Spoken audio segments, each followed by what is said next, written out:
Welcome to another Ask Me Anything. Today we have Andy8052 from Fractional. Fractional is a place, a new project just came out where you can actually fractionalize an NFT or you can buy a fraction of an NFT. This is a really cool NFT money primitive, I suppose, David, because I know you're in the market for a CryptoPunk, hmm right? You're still in the market for one? Yeah, I submitted my bid yesterday, but it took me a while to get over the hump of allowing that ether to be removed from my wallet. As people It's a know, I'm an lot. ether maxi, and so parting with a whole CryptoPunks worth of ether was a tough decision. Bid hasn't been accepted yet, though, so maybe I use this You can platform still change your instead. mind. So still change Well, my mind. so if you do change your mind, instead of buying an hmm entire CryptoPunk with Fractional, you can actually buy a percentage hmm of a CryptoPunk. That's the idea. Maybe you want 5%, maybe you Right. want 10%. hmm You don't need to own the entire thing. So this is super cool. Money primitive. Guys, we are going to get into it. As always with these Ask Me Anythings, we are live streaming on YouTube. So if you have a question, throw it into the YouTube chat. We will try to get to your question. We have a ton of questions lined up ourselves for Andy. Before we begin, David, we should just mention, because it's coming up next week, the SmartCon Summit. This is hmm the Chainlink Smart Contract Summit. It is going to be August 5th through the 7th. We're going to be hanging out at least on the 5th. We've got a panel that day, EIP 1559. We're going to talk about, hopefully it will have just shipped, like either the day before or that morning. We're going to be talking about that. We've got some ETH bulls on the panel list that I think you guys will recognize. But there's going to be 200 leading projects there across DeFi, NFT projects, 3 days of keynotes, workshops, and panels. Talk about automated market makers, layer twos, MEV, everything. This is an awesome way to get educated on DeFi if you haven't yet. Best thing, it's free. Go hmm sign up for that. We have a link in the show notes. Educate yourself. Guys, we are going to be right back with Andy from Fractional. But before we do, we want to thank the sponsors that made this episode possible.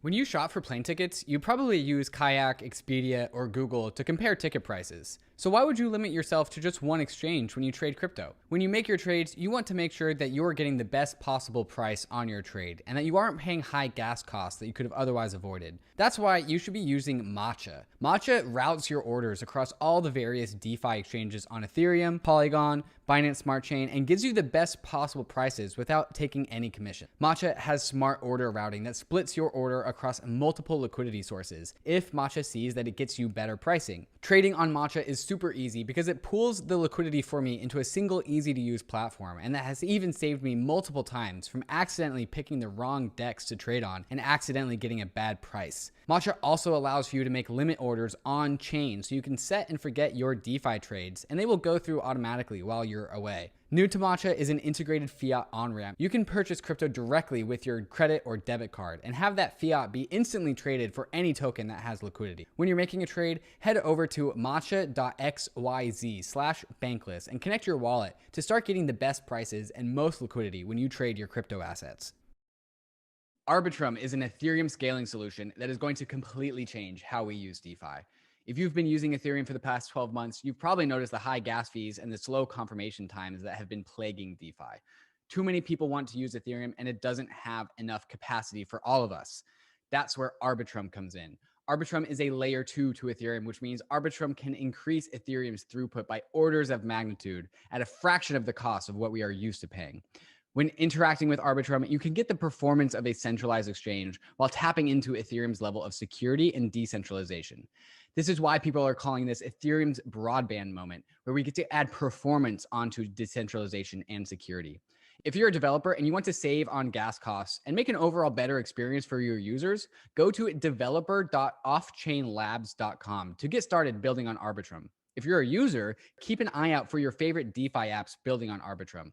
ARBITRUM has been working with over 300 teams, including Ethereum's top infrastructure projects, and will be opening up to all users shortly.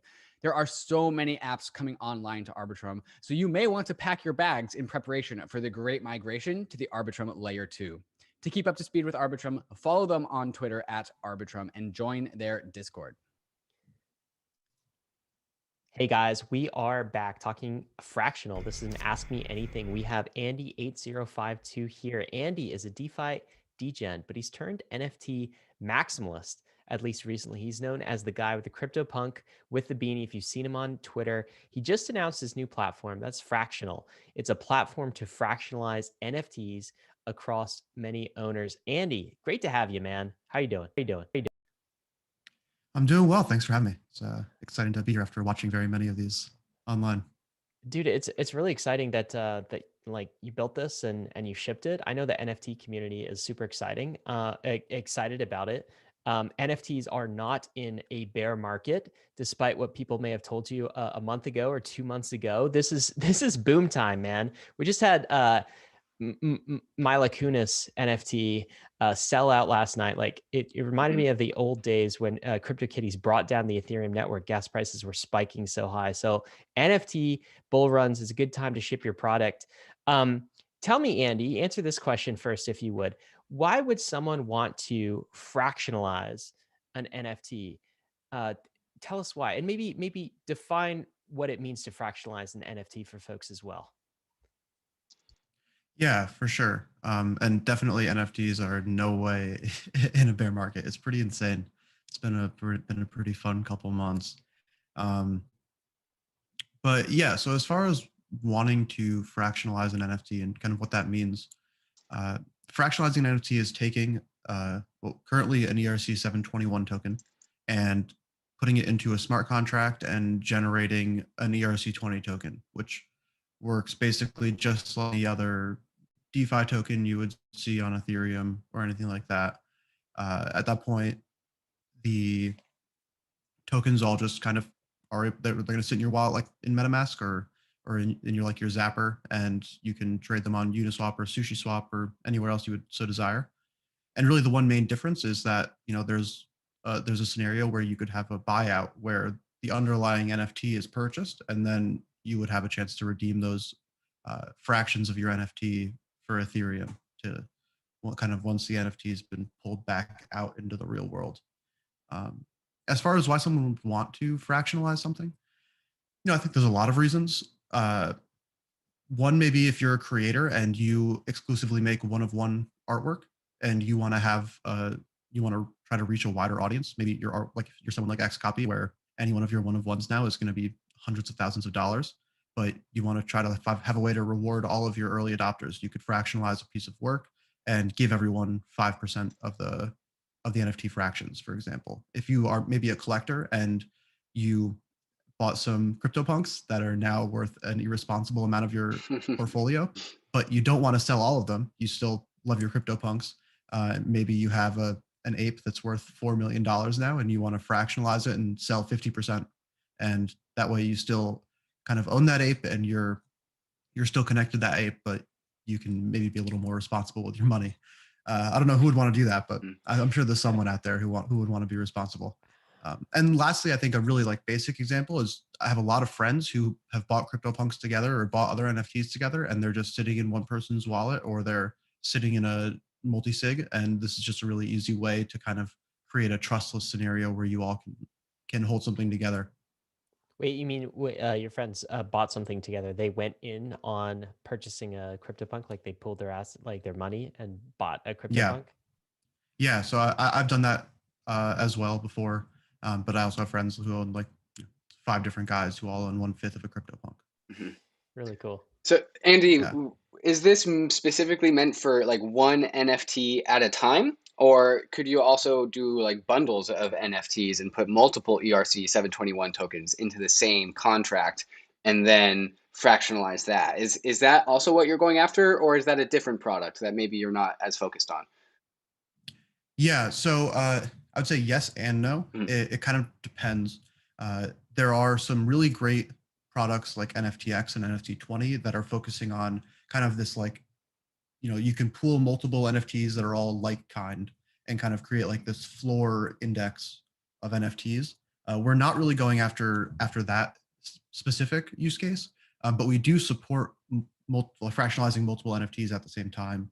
And a really cool example of that is there's the Art Blocks curated set on Fractional, which is one of each of the first 31 Art Blocks curated drops. And so that like is a really awesome basket of 31 NFTs that has a meaning and a reason why you would want to own a piece of all of them as opposed to just one individual one. So yes, but we also like to have kind of a little more meaning behind the baskets as opposed to just a bunch of random stuff all put together.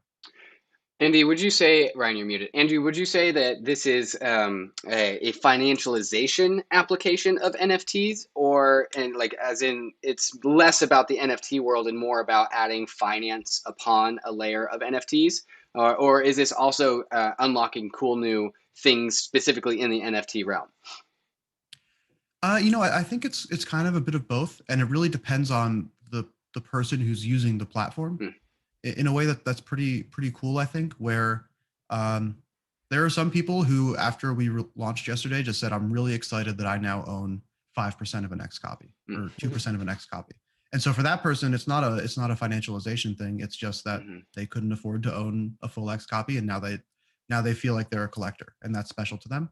But it does, breaking down a non-fungible token into a fungible asset does obviously unlock a lot of really powerful things that have already been made and battle tested in DeFi, which don't totally work with NFTs. And so, for example, I'm very excited about the idea of being able to use like a lending protocol with the fractionalized NFT.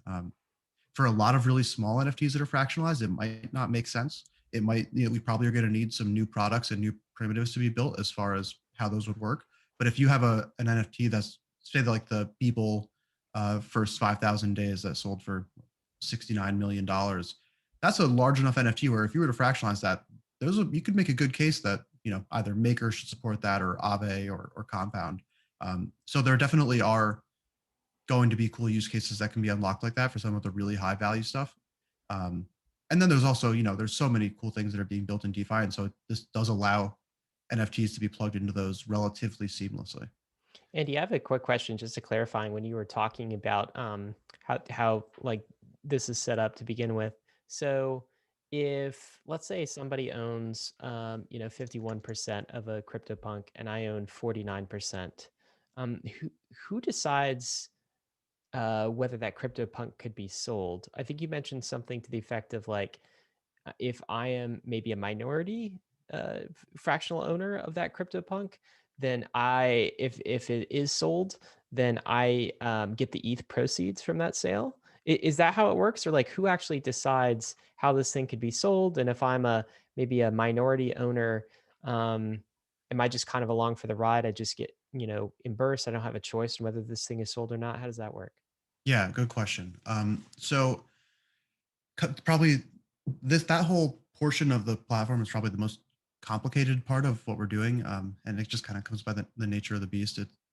It's a hard mechanism design to build around. Just in general, okay, you fractionalize an NFT, how do you put it back together? And that it's pretty important. The way that we call it a buyout, the way that our buyout system works is we have a reserve price, which is if you've ever bid on something on like Zora or Foundation, when an auction hasn't started yet, they have their reserve price that once someone deposits that amount of Ethereum, then an auction will actually start and it'll create like a 24-hour auction. Our system works relatively similar in so much as we always have a live reserve price where someone can come in and deposit that amount of Ethereum to start a buyout. The buyouts are a little bit longer. They default to 7 days and could be anywhere from 3 to 14 based on kind of what the initial person who fractionalizes the NFT thinks is best. So with the live reserve price, anyone who holds tokens is able to vote on what they think the reserve price should be. And we take a weighted average of everyone's votes at any given time to decide what the reserve price is. So if you say in a situation where you owned 49% and someone else owned 51%, the 51% person would have a slightly larger say in the reserve price than you would. But one other important caveat there is we also have a minimum quorum of 50%. So you don't have to set a reserve price. And if less than 50% of the fractional token holders are not setting a reserve price, then it's essentially not for sale. And you would need 51% to all agree that, basically to come to say, we agree that it should be sold.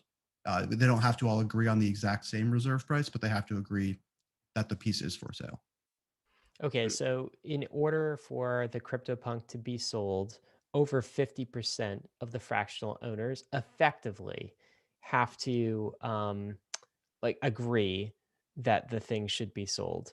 And then the remaining, call it 49%, if there's 51 who wants to sell this thing, the remaining 49%, they would be along for the ride, but they also get to like vote on the price at which they'd sell it, proportional to their fraction of ownership. So they're along for the ride in that like it's a forced sell if you're a minority owner, I guess.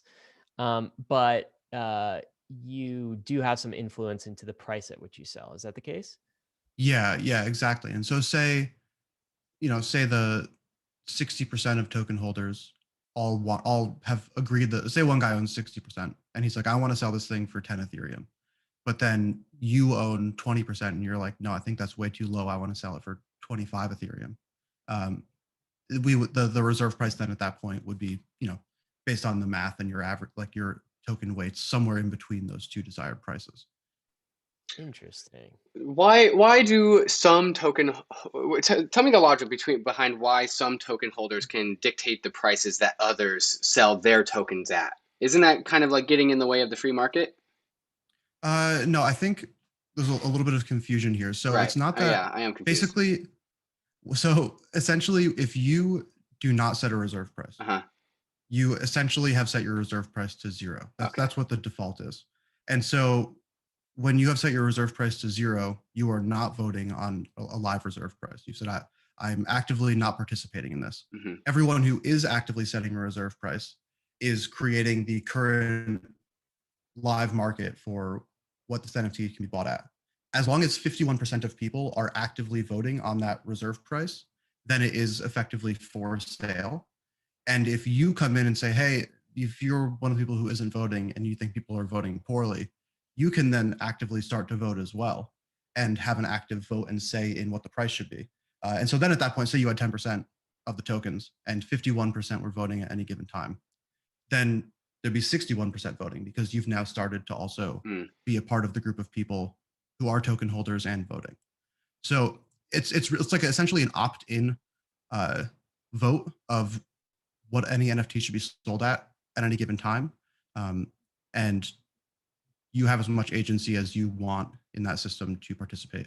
And if you don't feel like participating, you don't have to.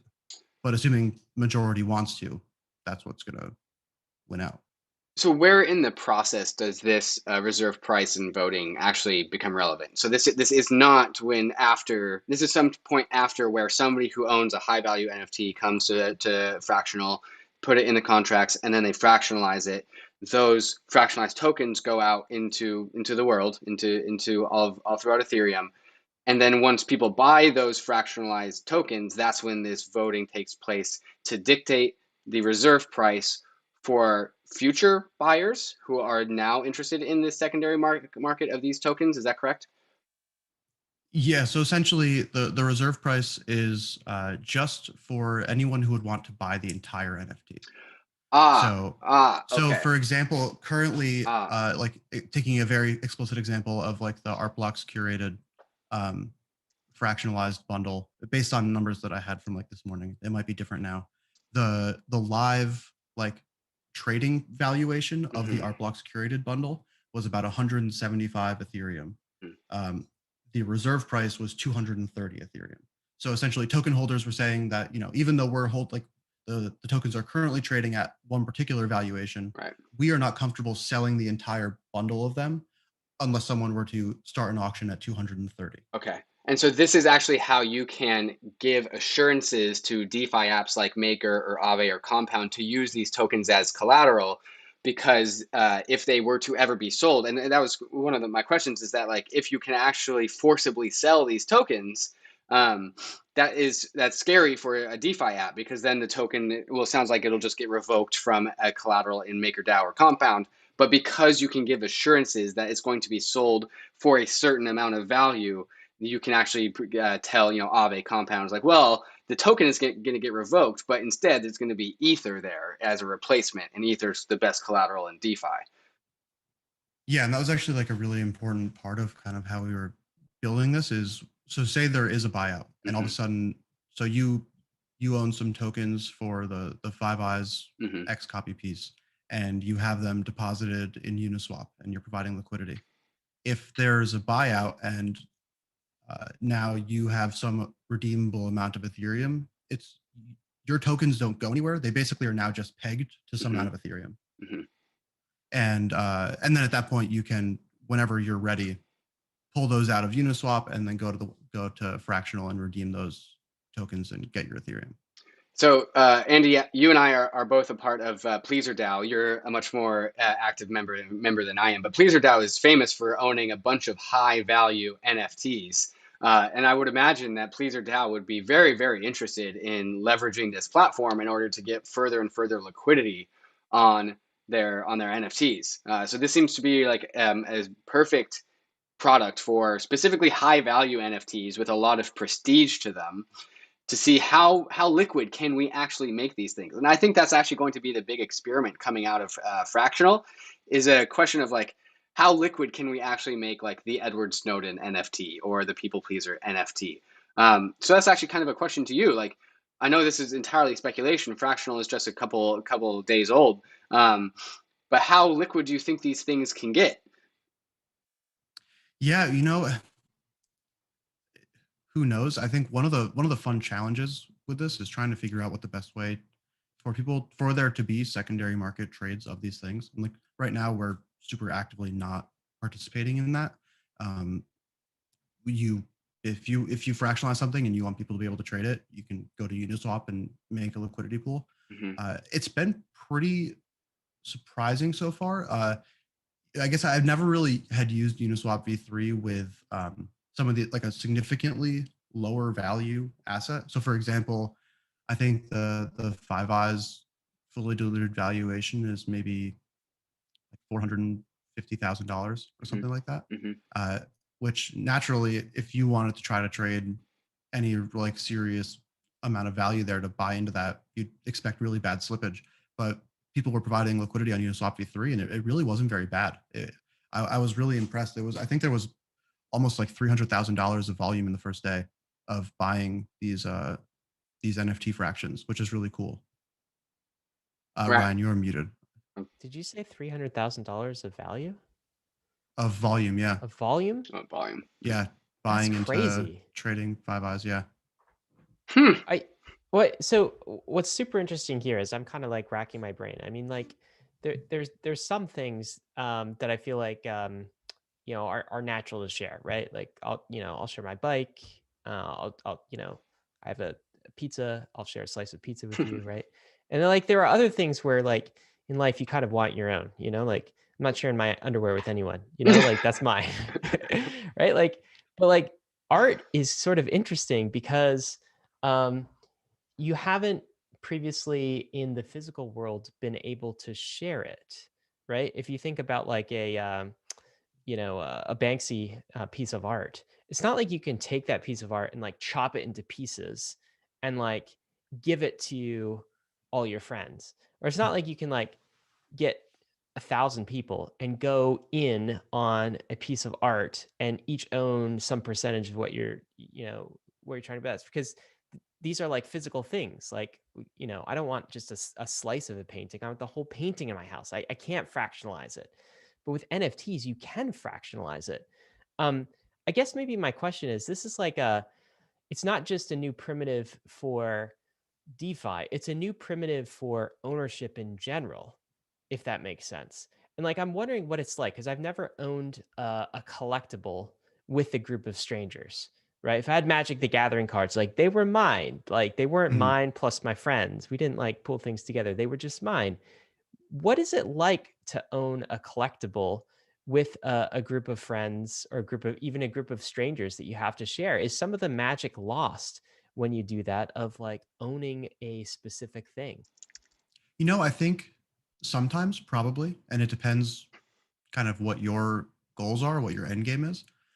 But I think there's also something really awesome about it, because like one of the things that's been very evident in crypto and Ethereum primarily, and NFTs especially, is like community is so important with all this stuff.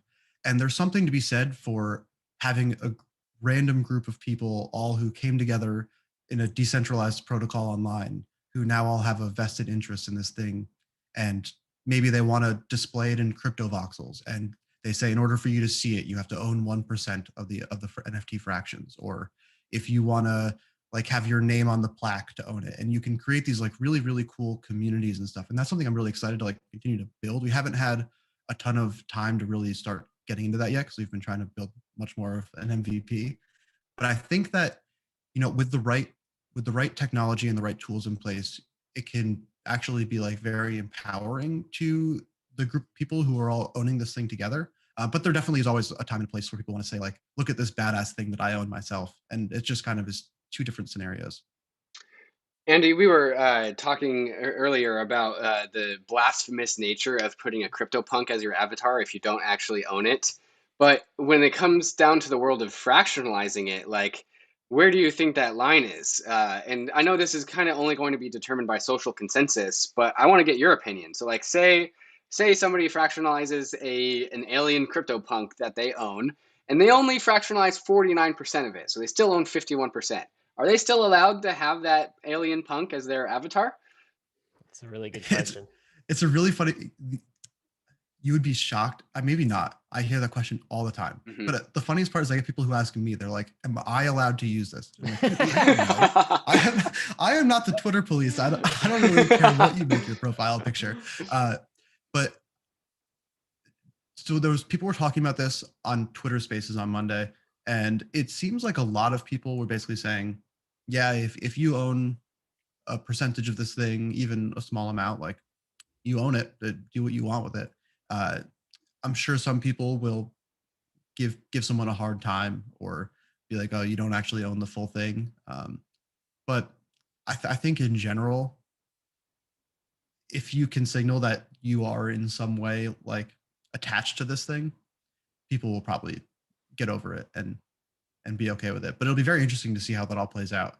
I don't really know. It'd be awesome to be able to have some type of representation of your ownership, like in the profile picture and what that looks like. And it's something we're pretty actively thinking about, is how do you maybe issue a special NFT to someone who owns 10% of an NFT or something like that. And maybe you could use that instead.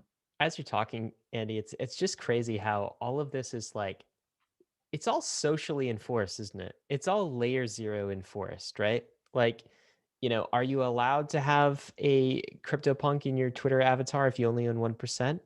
Well, it's not really up to, I mean, there's nothing legally. You're not going to get thrown in jail if you do that, right? There's no Ethereum police Twitter your jail. House, right? But like, you know, there could be some social stigma attached to doing that. Like, you could be a LARPer, you could be a poser, you could like not be achieving the signal that you're trying to achieve with CryptoPunks. It's so fascinating.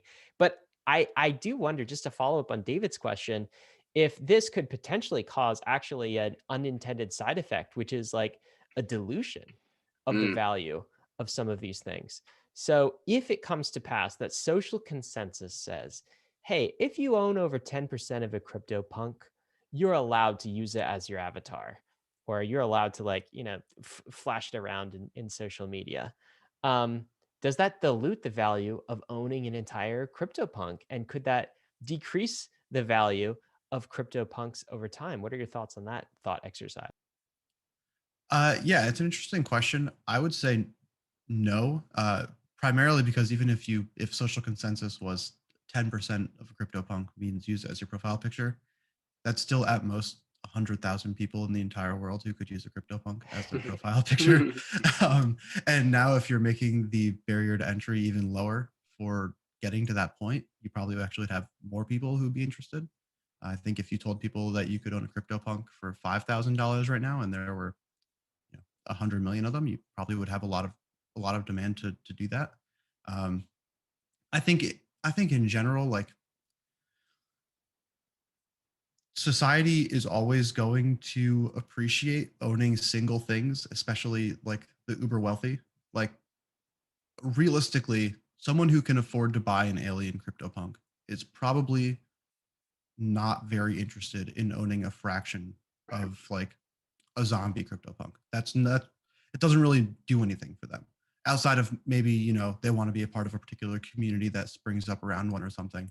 And so people like to emulate really wealthy people in life in a lot of ways. And so I do think that there is always going to be demand to own to own individual ones, regardless of whether or not you can own fractions. I think I buy that, Andy. I think that could very well be the case. Now I'm gonna flip this and give maybe the bull case for NFTs with something like Fractional that's out there, which is like you are providing this protocol is providing NFTs, something in the finance world they would call a liquidity premium, right? So like NFTs are not super liquid, like ERC20s are much more liquid. But NFTs, you kind of have to sell all or nothing essentially. But you are taking an illiquid asset and essentially creating a protocol to unlock the liquidity of underlying all of these assets. And I wonder if that's actually could contribute to NFTs as a whole being more valuable, because hey, I'm not locked into owning my $50 million Beeple piece forever if I buy it, right? Like I can always like sell 90% of it and still keep 10% at any point in time. So I get some additional value from that purchase because I'm not locked in, because there is this liquidity premium that now Fractional has kind of added to all NFTs. So I do think this could be a boon for the space, and this protocol could actually increase the value of all of the NFTs that are in existence, particularly the more expensive NFTs. What's your take on that? Yeah, I tend to agree. It was actually, that was kind of how I started thinking about doing fractional in the first place, funny enough. So I was very early in NBA Top Shot, and I was like one of the largest spenders on the platform for a long time. I was basically just yield farming during DeFi summer and buying basketball moments. And as I was buying more expensive stuff, I was having, there was a ton of people, like the floor level moments on the site were just like flying like crazy. But it was, harder to sell something that was $50,000 or $100,000. And so I was like, okay, I want to buy this thing, and I think it's actually worth $1 million, or will be. But who is the market of people who want to do that? But there's a lot of demand for these cheaper things. And I think in general, if you have something like CryptoPunks is the easy example, but I think the CryptoPunks aren't going anywhere. It's very easy to make the case of why someone wants to own a floor CryptoPunk. I think it's very easy to make the case of why you would want to own an alien CryptoPunk right now, assuming you could afford it. But there's kind of this thought of like, okay, if I'm going to spend $10 million on an alien CryptoPunk, and I think that it's like 100x undervalued, and this thing is going to be worth $1 billion one day. Who is the billionaire who wants to buy right. a $1 billion alien CryptoPunk? Yeah, that's like the hard conversation to have. But I bet there are, 100,000 people who want to buy a piece of $1 billion alien CryptoPunk just to say that, look, this is so cool. I own the rarest of the rarest NFTs. And I think it unlocks something there that's really, really powerful. And it helps people feel more confident making really high-end purchases where they don't want to be the greater fool, but it's not even like necessarily a greater fool. It's just like there's no one richer than me to buy this thing from. Andy, I see this project falling in line with two very big themes that we've seen in DeFi DeFi really over the last 3 years, but really we've identified it lately. It's capital efficiency. All DeFi apps are evolutions on capital efficiency. And what Fractional seems to me is capital efficiency for NFTs. Like that was what Ryan's question was, and that was what we were talking about right now. It's like, how can we make NFTs, which are inherently a financial asset, right? Like anything that's a token on Ethereum is inherently part of DeFi by the very nature of it being a token. And now we are getting into the world of capital efficiency for NFTs. So my question to you is like, is this just the start? Like, what do you think? And especially as someone who is paying attention to the quote unquote NFT bear market, which actually wasn't a bear market apparently, what do you see the trend coming from all these applications that are being built in the quote unquote NFT bear market? Yeah, I mean, I think that kind of what we're doing right now with NFTs is really, really just like the most low hanging fruit available. And so like it's the correlation, or just like moving from real world collectibles to digital collectibles, it just makes so much sense. It's very easy. It's the easiest pitch in the book. It gets more complicated when you say, what if you have like all of the non-fungible assets in the world are now non-fungible assets on the blockchain? and all these different types of things. And so I'm really, really excited about what it looks like when we're fractionalizing charged particles, or we're fractionalizing Uniswap v3 liquidity positions. Although those don't like totally make sense. I had a long conversation with some of the guys from Uniswap about it, and we came to the conclusion maybe it's not the best thing. But just in general, the idea I'm very excited about, as DeFi finds itself in places where there are these non-fungible assets that represent different positions and different things that are happening in protocols. That's going to be like a massive, massive place to fractionalize things. And, maybe you have an NFT that represents vesting tokens that vest over the next 2.5 years, and you can fractionalize that and kind of sell at a discount because you want to get out of your position earlier, or you have like all these different weird things that could be happening, or insurance positions, or there's a lot of different fun stuff that can happen there.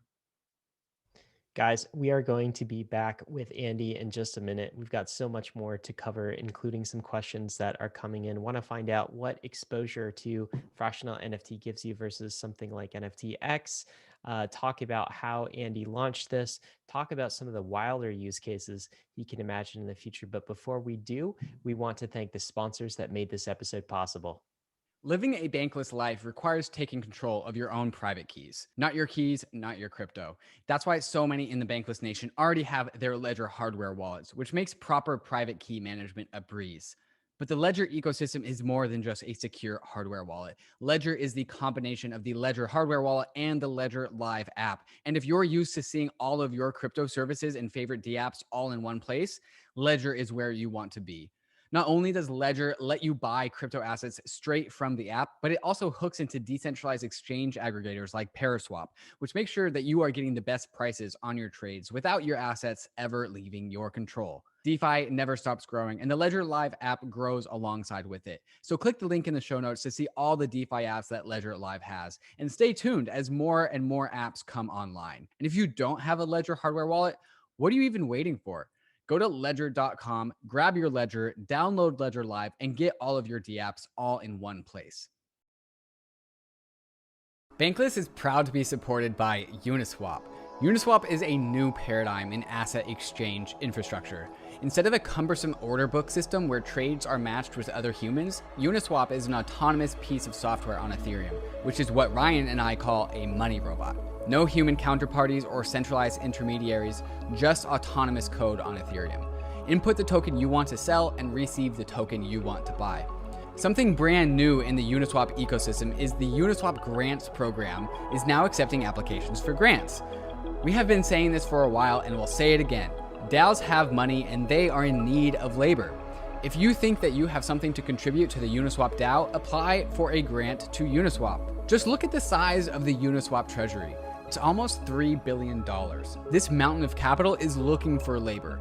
Do you have something of value to contribute to the Uniswap DAO? No matter how big or small your idea is, you can apply for a uni grant at unigrants.org and help steer Uniswap in the direction that you think it should go. That's exactly what we did to get Uniswap to be a sponsor for Bankless, and you can do the same for your project. Thank you, Uniswap, for sponsoring Bankless. All right, guys, we are back with Andy. We're talking all about fractional NFTs and the new protocol called Fractional, which allows you to turn your NFTs into fractions. Really exciting protocol. I've been pumped. Well, Andy's been talking about this. It's really unlocking some new use cases. I want to ask about kind of the NFT speculators. Like after certain, fashion, NFTs are the purest form of speculation.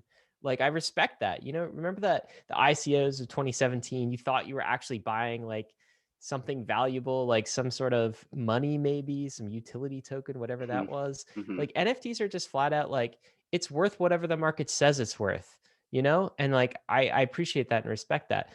So people want to speculate on these NFTs, and I think there are a lot of folks that don't have the time, maybe that we have in crypto, and maybe that you've spent on this, Andy, being a NFT maximalist and like figuring out the next hot NFT project before it happens, like getting into NBA Top Shots when it was just like a new thing, for example. And they want exposure to this asset class. There is a platform called NFTX that I think you mentioned earlier, which we've talked about before on Bankless. And I think what this allows you to do basically is get exposure to sort of CryptoPunks as a class, or you know, mask NFTs as a class, an entire asset class, and allows you to sort of speculate on that. It seems to me Fractional is doing something different where it's giving you exposure not to like an entire class of assets, like all the CryptoPunks or all of the mask NFTs. It's giving you exposure to a specific piece, like a specific NFT in itself, fractional exposure to that. I think that's the way of looking at it. But how would you kind of compare and contrast NFTX versus fractional and the use cases for somebody who just wants to speculate in this space and bet on the next big NFT? Yeah, I actually think you did a really good job kind of explaining it. But yeah, NFTX typically is going to track with the floor price of any given collection. So it tracks pretty closely to the floor of CryptoPunks with like their Punks vault, and that is like great for what it is. It works really nicely. I'm a big fan of NFTX. I've used it before, and it like unlocks some very cool things you can do. But as you were saying, like I think it struggles. It has struggled to find a way to handle significantly more expensive things, like the zombie punk vault that or like index that they have. It doesn't see very much volume, and I'm surprised by that because it like I think people would like to have exposure to zombie punks given the choice to. And I think it just kind of comes with the nature of how valuable the assets inside of them are, that it just gets really hard. You can't totally scale it unless you had just an insane amount of liquidity coming into it. It's very hard to get one full punk zombie share from NFTX to ever redeem one. Right. And so, yeah, I think that's where Fractional kind of can step in and play a really nice role, where it would never make sense to put an alien CryptoPunk in NFTX in its current form, but it works very nicely in Fractional, where if some people might just want to have exposure to the best of the best and kind of really focus on like super high end NFTs or really, really rare one of ones or stuff like that. And that's kind of the major difference. But as I said, you did a good job explaining it. Is there a case where something like NFTX could actually tap into the power of fractional and kind of improve exactly what your concerns are with like not really being able to offer exposure to all of the full spectrum of punks, but now that you can fractionalize more punks and more varieties of punks, could NFTX kind of solve some of the concerns you just talked about? Yeah, I actually had an interesting conversation with Alex from NFTX about this. And I think there could be some really interesting solutions for primarily something like a zombie punks, where say we basically would make a special way to signal that this is a fractionalized like zombie CryptoPunk, and then you could deposit those fractions into NFTX, or NFTX could just do that on the back end when you deposit zombie CryptoPunks. And so then you could basically NFTX would act as an index of all the different fractionalized zombie CryptoPunks, and you could withdraw a piece of that, which would just be, you know, some percentage of one of the particular zombie CryptoPunks, as opposed to having to withdraw an entire one. And it would almost act as like a set protocol-y style wrapping system around Fractional, which would help unlock some really interesting liquidity and more like just taking price action on the asset class. So Andy, I'm curious how Fractional would handle situations where you have an NFT that has some like utility in say a game. Like let's say I have a Gods Unchained card, for example. It's a very rare card, very expensive card, but like that needs to be used in the gameplay of Gods Unchained inside of my deck, right? Um, how would that work? Or is Fractional really not set up to do that? You know, maybe it's the case that Fractional is just kind of set up to give you sort of upside exposure into the value of that. But when it comes to utility, you have to kind of reform the thing together in order to get utility in a gaming platform like Gods Unchained or Axes. Can you talk about that? Yeah. So for our current version, basically one of the things we wanted to make sure that we could do was allow a lot of security for the users who are buying these NFT fractions, to not have to worry that there's going to be a governance vote that rug pulls them and moves the NFT out or something like that. And so you can't interact or like use any of the, starts to get significantly more burdensome for all these NFT fraction holders to have to be watching for governance votes and all the things that go along with that.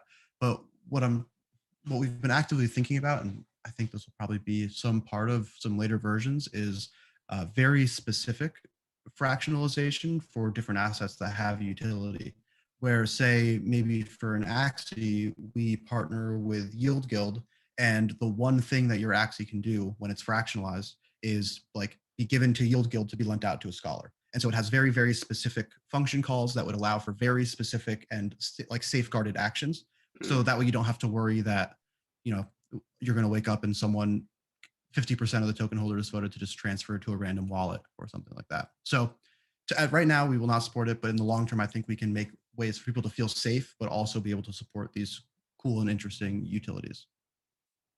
Andy, a question I have is regarding the metaverse, and everyone kind of has their own definition for the metaverse, and so I actually kind of want to ask you to define the metaverse from your own words, and then how does Fractional impact tokens in the metaverse? The metaverse is very, very tied with NFTs and digital assets. So question to you, what is the metaverse in your words, and how does Fractional as a platform fit into that?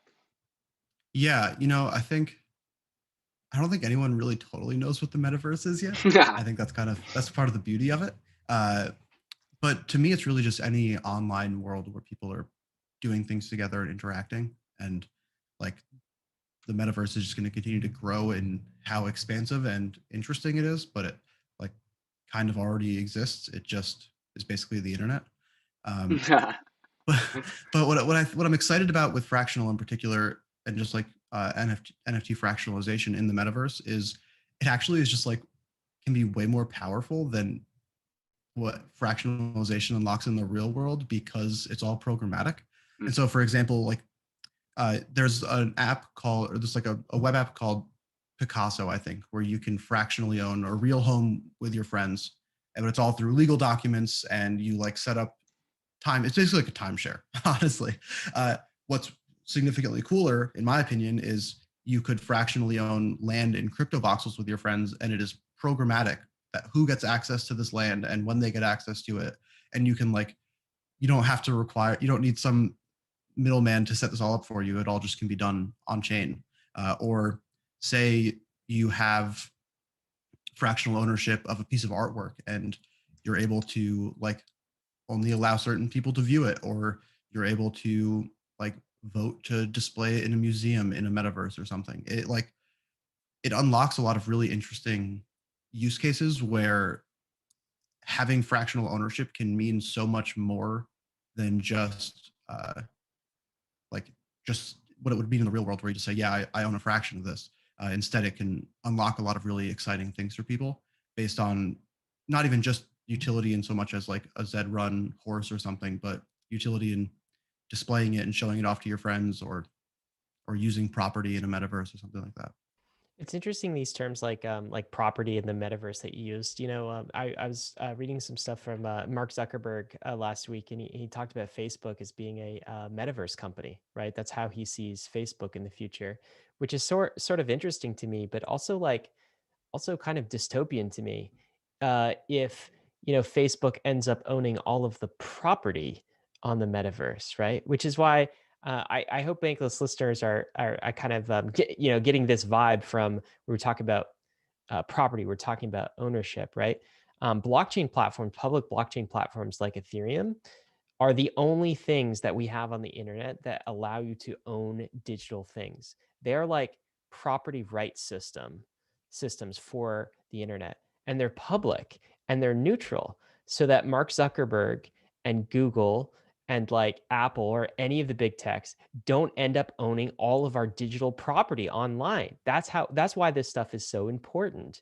I just wanted to fit that in there somehow, Andy. I'm wondering if you have any reflections on that, like the importance of owning our own property on the metaverse. Why is that important to you?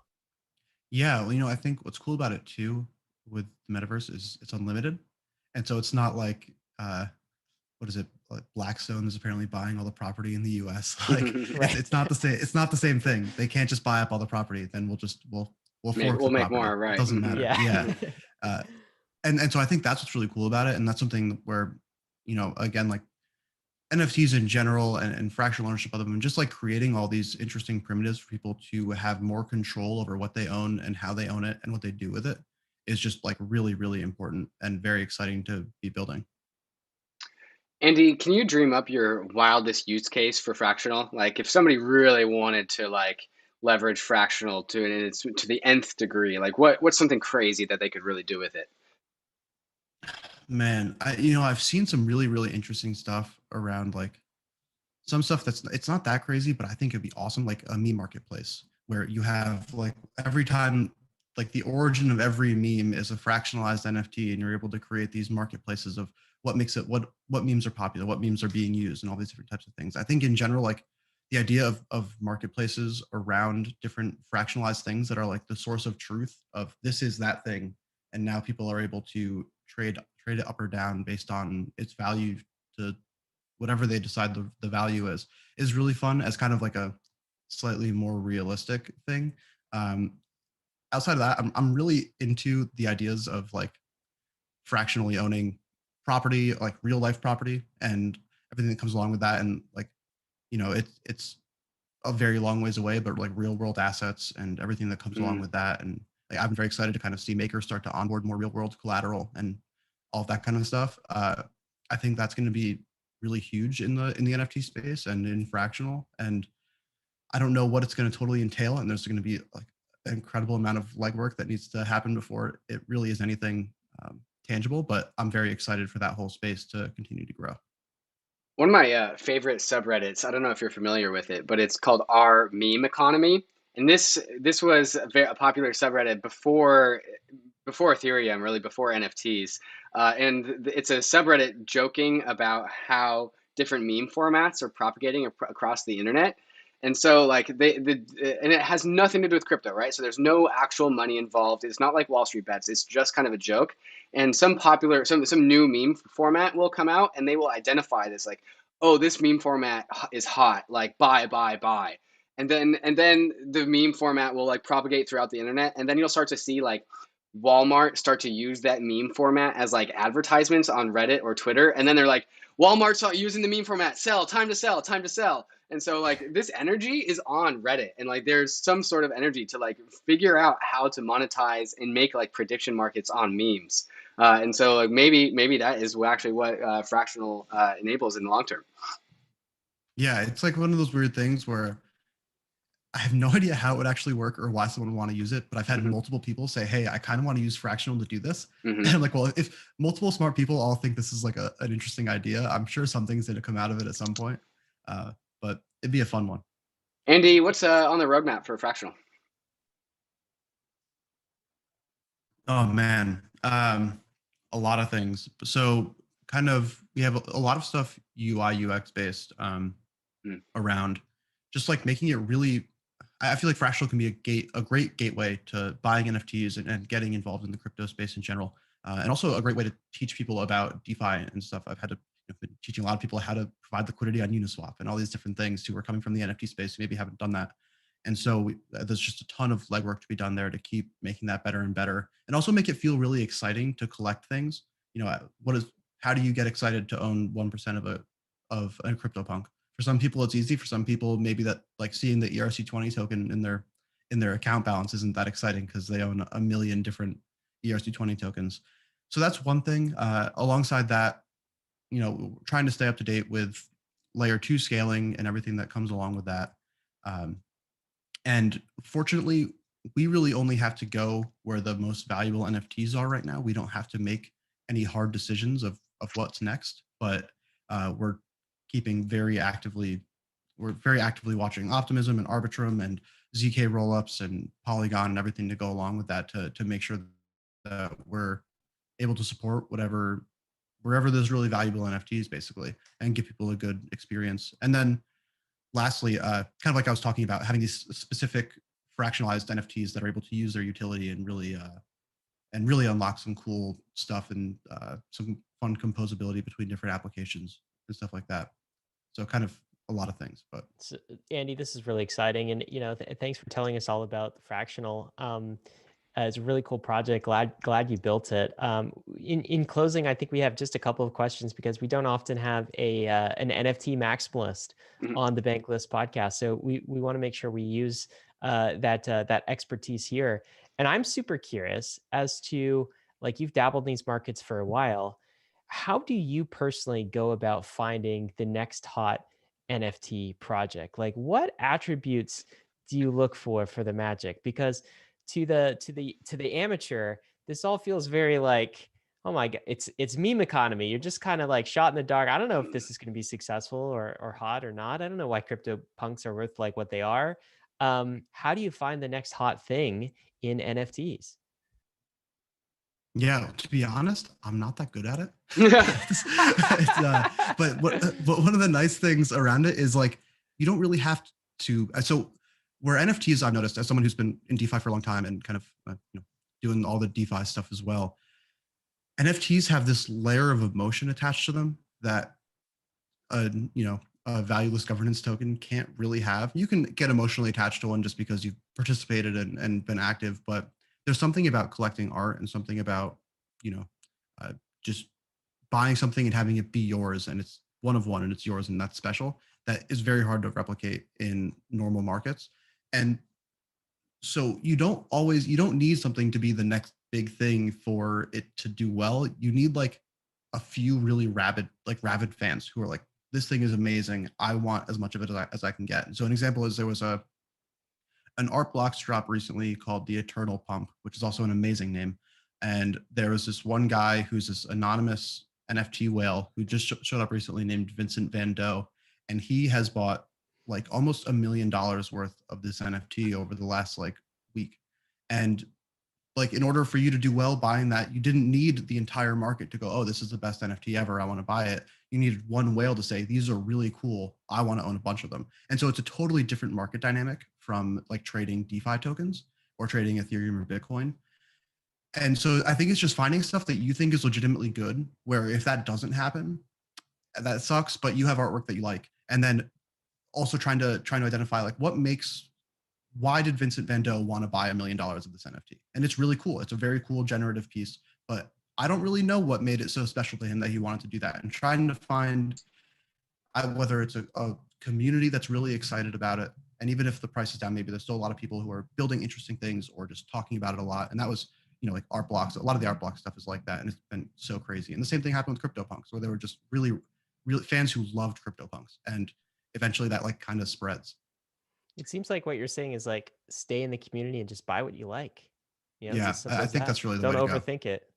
Yeah, and it's very much so a space where even more so than DeFi, where one hit is worth like so many misses. For example, like Bored Apes. If you minted a bunch of Bored Apes because you thought they looked cool, you could have minted every other profile picture project that has come out since then, and you definitely are still doing all right for yourself.